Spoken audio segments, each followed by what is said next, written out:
I'm Bob Hoffman here in Lansing at Ellie's Place, a center for grieving children. This year they celebrate 30 years of service to the capital region. And Ellie's Place wouldn't exist without this week's good neighbors, the volunteers. They're absolutely essential. They're crucial.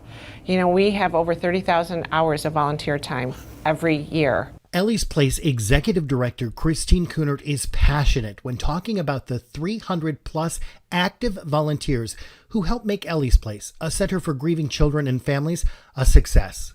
We could not provide our services without our volunteers.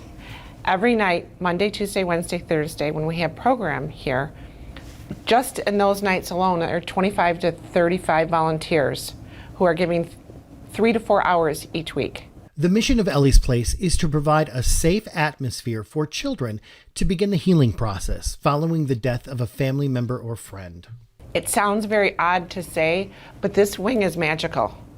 And people, you know, because it's all about grief, think that that's a very sometimes odd word, but magic happens here.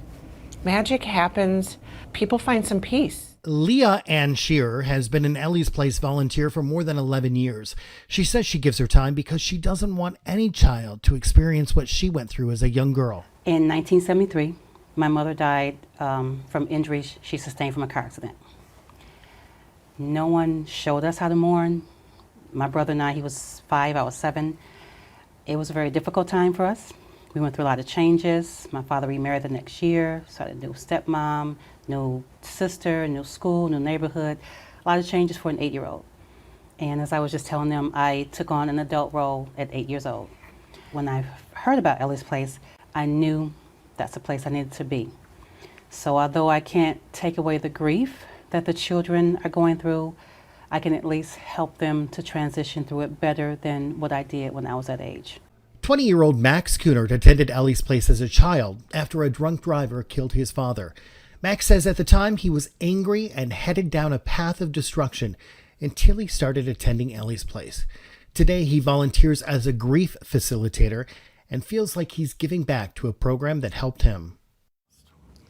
Ellie's Place is truly one of my greatest, it's one of the best things to ever happen to me personally. I remember my mom used to bribe me and my brothers with Taco Bell to actually come, because in the moment you don't want to go out and talk about your feelings with a bunch of other kids because you feel like you're the only one going through it.